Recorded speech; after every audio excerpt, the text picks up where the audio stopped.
Welcome to SS cheap cooking এর। আমি লালটু। আজকে আপনাদের একটা রেসিপি করে দেখাবো।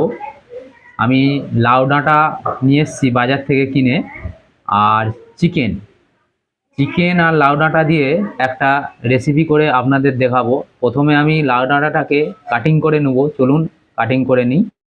লাউ ডাঁটাকে আমি ভালো করে ফ্রেশ করে কেটে নিচ্ছি, পরিষ্কার করে। খুব বড় সাইজ করবেন না, দেখুন এই সাইজের করে কাটবেন। কেটে আমি ধুয়ে পরিষ্কার করে রেখে দেব। দেখুন এই সাইজ করে কাটবেন।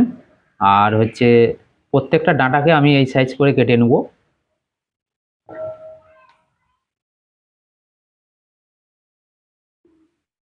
চিকেনটাকে আজকে আমি এক নতুন পদ্ধতিতে করে বানাবো।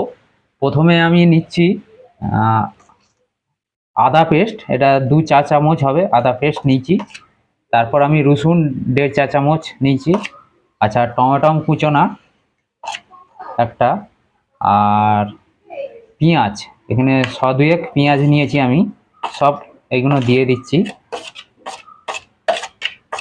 আর ধনে পাতা আছে, আর এটা আছে ফোড়ন, ওটা তেলে দেওয়ার জন্য ফোড়নটা আছে। আচ্ছা, আমি এখানে দেব স্বাদ মতন লবণ,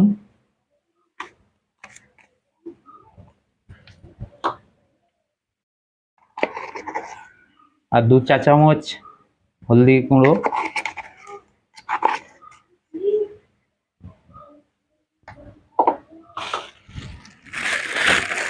আর দেব লঙ্কা, স্বাদ মতন লঙ্কা, 1.5 চা চামচ লঙ্কা দিলাম।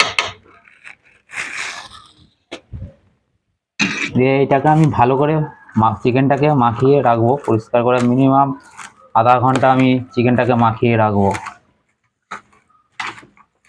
ভিডিওটা লাইক করবেন আর চ্যানেলটাকে সাবস্ক্রাইব করবেন। বাড়িতে বানিয়ে খাবেন, এই পদ্ধতিতে খেয়ে বলবেন, কমেন্ট করে জানাবেন রেসিপিটা কেমন হয়েছে, আপনারা বলতে পারবেন খেয়ে।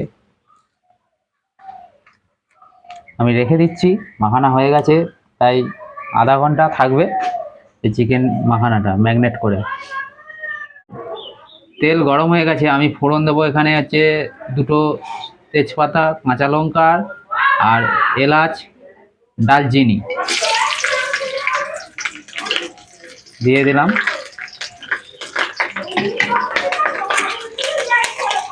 তেল গরম হয়ে গেছে, আমি এই যে মাংসটা চিকেনটা যে ম্যাগনেট করে রেখেছিলাম, ম্যাগনেট করে আমি দিয়ে দিচ্ছি পুরো।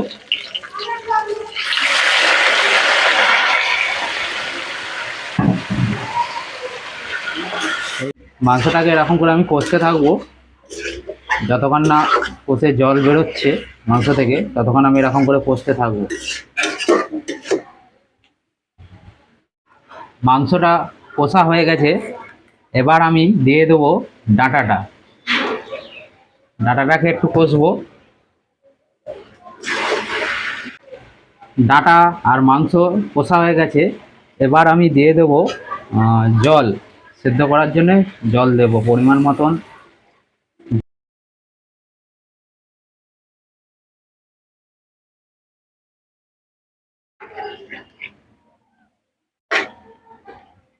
জল দিয়ে আমি কিছুক্ষণ ফুটাবো, ডাঁটা আর মাংস একসঙ্গে সেদ্ধ হবে।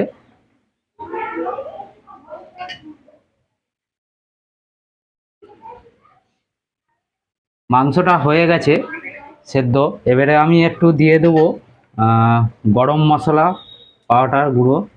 আচ্ছা, দিয়ে দেবো সামান্য ধনে পাতা, দিয়ে একটু ঘেঁটে দেবো। ভিডিওটা লাইক করবেন, চ্যানেলটাকে সাবস্ক্রাইব করবেন। এইভাবে বাড়িতে বানিয়ে খাবেন, খেয়ে কমেন্ট করে জানাবেন। আর